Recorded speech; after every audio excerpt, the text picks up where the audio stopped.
Eve teasing এর অপরাধে গ্রামে বিচার সভার মধ্যমণিতে বসে আছি। সবাই রাগী চোখে আমার দিকে তাকিয়ে আছে। এর মধ্যে বিচারক শফিক সাহেব বলে উঠলেন, আজ আমার মতে কোনো সিদ্ধান্ত নিব না। ইফটিজিং এর শাস্তি কি হতে পারে তা আপনারা যারা বিচার সভায় উপস্থিত আছেন তারাই সিদ্ধান্ত নিবেন। কেননা হৃদিতা আমার মেয়ে, আর ওই ছেলেটা আমার মেয়ের সঙ্গেই অসভ্যতামি করেছে। এলাকার বড় নেতা জাবেদ সাহেব বলে উঠলেন, দেখুন, আজ যদি এই ছেলেটাকে আমরা গ্রামবাসীরা ছাড় দেই, তো আজ শফিক সাহেবের মেয়ের সঙ্গে ইফটিজিং করেছে, কাল আমাদের মেয়ের সঙ্গে যে ইফটিজিং করবে না তার কি গ্যারান্টি আছে? সুতরাং আমি আজ এই ছেলেটার উপযুক্ত শাস্তি কামনা করছি, যাতে এইরকম জঘন্য কাজ না করতে পারে।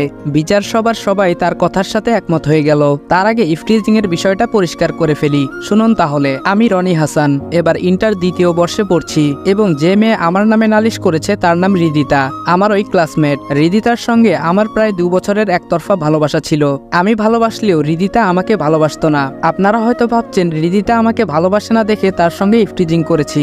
না, আমি ইফটিজিং করিনি। সত্য কথা বলতে হৃদিতা যেমন ভদ্র তেমন সুন্দরী, যার দরুন কলেজের সব ছেলেদের ক্রাশ ছিল হৃদিতা। এর মধ্যে আমিও ব্যতিক্রম হতে পারিনি। সবাই হৃদিতাকে পছন্দ করলেও সাহস করে হৃদিতাকে ভালোবাসার কথাটি কেউ বলতে পারেনি, কেননা হৃদিতার বাবা রাজনৈতিক দলে ভালো ক্ষমতা সম্পন্ন ব্যক্তি।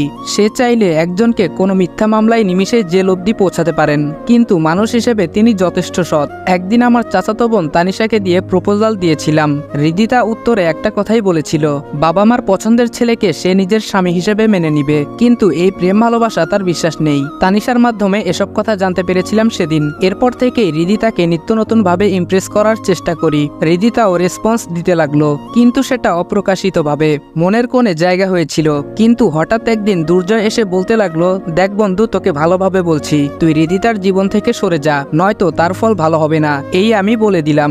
আমি বললাম, তুই কি আমাকে থ্রেট দিচ্ছিস?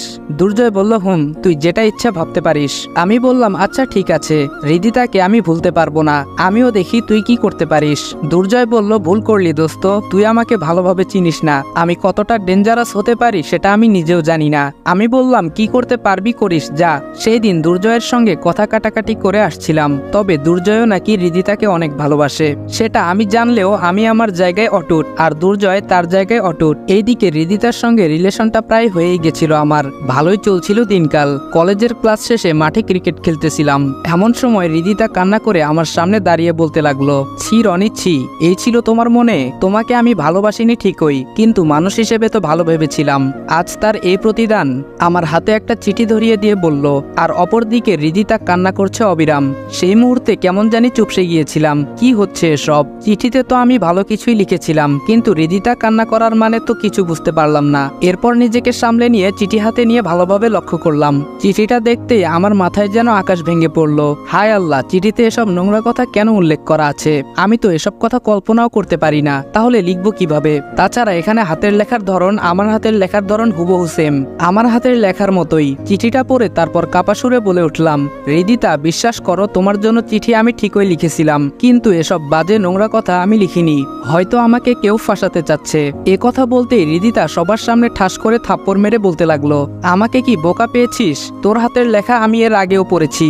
এই নিয়ে আমার কাছে তোর চিঠি 10 বার এসেছে।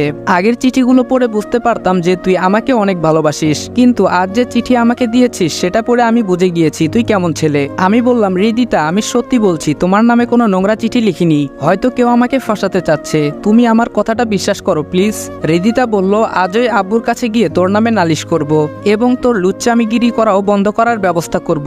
হৃদিতা এই বলে চলে গেল। এর মধ্যে তানিশা এসে রেগে বলল, চিঠিতে এসব নোংরা কথা কেন লিখেছিস? আমি বললাম, তানিশা, বিশ্বাস কর, আমি এসব লিখিনি। আমি ওকে আগের মতোই লাভ লেটার দিয়েছিলাম। তানিশা আমার গালে থাপ্পড় মেরে বলল, চুপ, আর একটা কথাও তুই বলবি না। তোর এই রিলেশনের জন্য কি না করেছি। আজ কেমনে পারলি হৃদিতাকে বাজে প্রস্তাব দিতে? শেষে তানিশাও আমাকে অবিশ্বাস করলো। এখন সারাদিন চিৎকার করে বললেও কেউ আমার কথা শুনবে না। কি আর করার, চুপ হয়ে মাটির দিকে তাকিয়ে আছি। এর মধ্যে দুর্জয় ডেবিল মার্কা হাসি দিয়ে বলল, ছি ছি দোস্ত, তোর দ্বারা এই জঘন্য কাজ আমি মোটেও আশা করিনি। এই বলে শয়তানি একটা হাসি দিয়ে চলে গেল। এবার বুঝতে পারলাম এই সব কিছুর জন্য দুর্জয় দায়ী, কিন্তু এখন সকলকে বললেই কি আমার কথা বিশ্বাস করবে? তারা ভাববে অপরাধী অপরাধ করে সে তো নিজেকে নির্দোষ প্রমাণ করবে, এটাই স্বাভাবিক। কিন্তু আমি এখানে কোনো দোষ না করেই দোষী হয়ে গেলাম। এই ছিল কয়েক ঘন্টা অতীতের কথা, এখন বাস্তবে ফিরা যাক। তারপর বিচার সবাই কাকা কাকিমা আসলো। তারাই আমাকে লালন পালন করে বড় করেছেন। মাঝে মধ্যে আমার বাবা মার কথা জিজ্ঞেস করলে কাকিমা মন খারাপ করে বলতো, আমরা কি তোর বাবা মার মতো না? আমি বলতাম হ্যাঁ তা তো বটেই। কাকিমা বলতো তাহলে বাবা মার কথা জিজ্ঞেস করছিস কেন? তখন আমি বলতাম তারপরও আমার বাবা মার ব্যাপারে জানতে হবে। কাকিমা বলতো আমি চাই না তোর বাবা মার অতীত কাহিনী বলে তোর মনটা খারাপ করতে, এর জন্যই তো বিষয়টা গোপন রাখছি, বুঝতে পারছিস না কেন? তাছাড়া আমরাও তোকে অনেক ভালোবাসি, আমার মেয়ে তানিশার থেকেও তোকে আমরা আদর যত্ন বেশি করি, তাহলে অতীতের এসব কথা শুনে মন খারাপ করার কোনো লাভ আছে? তখন আমি বলতাম আচ্ছা ঠিক আছে, আর জিজ্ঞেস করবো না এসব কথা। কাকিমা না করার কারণে আমি আর তাকে বলতে বাধ্য করিনি, এর জন্য বিষয়টা আজও আমার অজানা। তারপর কাকা কাকিমা তারা বিচার সবাই এসে শফিক সাহেবের দিকে তাকিয়ে জিজ্ঞেস করতেই তারা চিঠিটা তাদের সামনে ধরলো। তারাও নিমিষেই চুপ হয়ে গেল, তাদের মুখের ভাষা যেন হারিয়ে ফেলেছে। শফিক সাহেব তার মেয়েকে ডাক দিয়ে বিচার সবাই উপস্থাপন করলেন এবং জিজ্ঞাসা করলেন এই ছেলেই কি তোমাকে চিঠিতে বাজে প্রস্তাব দিয়েছিল মামুনি? রিদিতা বলল জি আব্বু, এই সেই ছেলে। শফিক সাহেব বলল রহমান এবার তুমি বলো, তোমার ভাতিজাকে কি শাসন তুমিই করবা নাকি আমরাই করব? তাছাড়া গ্রামবাসীরাও দেখুক, তারাও যেন এই ইফটিজিং করা থেকে বিরত থাকে, আপনাদের যা ভালো মনে হয় তাই করুন। কাকা এই বলে চোখের পানি মুছে কাকিমাকে নিয়ে চলে আসলো, আর আমি ওখানে অসহায়ের মতো মাটির দিকে তাকিয়ে রইলাম। জাবেদ সাহেব বলে উঠল সালমান তুমি গিয়ে কাঁচা বেত ভেঙে নিয়ে আসো যাও। কথাটা শোনা মাত্রই চুপসে গেলাম। তারপর এলাকার বড় নেতা তার গায়ের সম্পূর্ণ শক্তি দিয়ে 10টা বেতের আঘাত করলো, আর এইদিকে বেতের আঘাতটা সহ্য করতে না পেরে একটু সরে দাঁড়াতেই চোখের কোণের দিকে সজোরে আঘাতটা লাগে, যার দরুন চোখের কোণ থেকে রক্ত বের হতে লাগলো। আমার এমন অবস্থা দেখে শফিক সাহেব বলল জাবেদ ভাই থাক, ছোট মানুষ, এবার ওর ভুল বুঝতে পারবে। জাবেদ সাহেব বলল এই ছেলে যা রিদিতার কাছে গিয়ে সরি বলবি এবং সেই সঙ্গে এটাও বলবি তার আশেপাশে আর ঘুরঘুর করবি না। তারপর আমি রিদিতার সামনে গিয়ে বললাম রিদিতা আমার ভুল হয়েছে, আর কোনোদিন তোমাকে বিরক্ত করব না। কান্না করতে করতেই কথাগুলো বললাম। মারের আঘাতে যতটুকু কষ্ট পেয়েছি তার থেকে মান সম্মান ধুলোয় মিশিয়ে গেল, সেটা ভেবেই চোখ থেকে অঝরের পানি পড়ছে। আমার এমন করুণ অবস্থা দেখে রিদিতা মাথা নিচু করে ফেললো। সে হয়তো চাইছিল আমাকে শাস্তি দিতে, কিন্তু এভাবে যে সব হয়ে যাবে সেটা রিদিতা কল্পনাও করেনি। বিচার শেষ হয়ে গেল এবং রিদিতার বাবা শফিক সাহেব এসে আমাকে বলল এই ছেলে তুমি এটা ভেবে নিও না যে আমার মেয়ে বলে ইফটিজিং এর অপরাধে একটু বেশি শাস্তি দিলাম, আমার মেয়ের জায়গায় অন্য কেউ থাকলেও আমি সেটাই করতাম। আমি বললাম আপনাদের বিচারে যা শাস্তি আসছে দিয়েছেন, তো এখন আর এসব মানবতার কথা আপনাকে বলতে হবে না। অনেকটা রেগে শফিক সাহেবের মুখের উপর বলে আসছিলাম, উপর দিয়ে রিদিতা শুধু নীরব দর্শকের মতো দেখে যাচ্ছিল। এখন আর রিদিতার প্রতি ভালোবাসার বিন্দু পরিমাণ অনুভূতি নেই, যা আছে সব ঘৃণায় পরিণত হয়েছে। কিন্তু আজ একটা বিষয় কোনোভাবেই মেনে নিতে পারছি না, দোষ করলো দুর্জয় আর সেটার শাস্তি পেলাম আমি। এখন এসব ভেবেই বা কি হবে? দুর্জয় তো রিদিতাকে পাবার জন্য একটা গেম খেলেছে, আমি চাইলে দুর্জয়কে সবার সামনে তার ডেবিল চেহারাটা দেখাতে পারবো না। ভাগ্যকে মেনে নিয়ে বাড়ির গেটে ঢুকতেই আমার রুম থেকে ভাঙচুর করার শব্দ পেলাম। আমার রুমে গিয়ে লক্ষ্য করতেই দেখলাম তানিশা আমার ব্যবহারকৃত জিনিসগুলো ফ্লোরে ফেলে দিয়ে ভাঙছে এবং সেগুলোতে আগুনও লাগিয়ে দিয়েছে। তানিশাকে আমি জিজ্ঞেস করেই ফেললাম আমার এইসব ব্যবহৃত জিনিসগুলো ভেঙে আগুন দিয়ে পুড়িয়ে ফেলছিস কেন? তানিশা বলল কেন আগুন দিয়ে পুড়তেছি বুঝতে পারছিস না? আমি নিশ্চুপ। তানিশা বলল তোর জন্য বাবা আজ কতটা অপমানিত হতে হলো সেটা কি একটুও বুঝতে পারছিস? আমি তানিশা বলতেই তানিশা আমার কথা থামিয়ে বলল হইছে, আর বলতে হবে না, আমাদের একটা সম্মান আছে যেটা তুই নিমিষে শেষ করে ফেলেছিস। তাছাড়া আমি কেমনে রিদিতার সামনে গিয়ে দাঁড়াবো সেটাও ভাবতে পারছি না, এসব তোর জন্য হয়েছে। আমি বললাম শুধু তোর বান্ধবীর দিকটাই দেখলি, আমাকে যে সবার সামনে হেনস্থা করলো সেটা দেখলি না?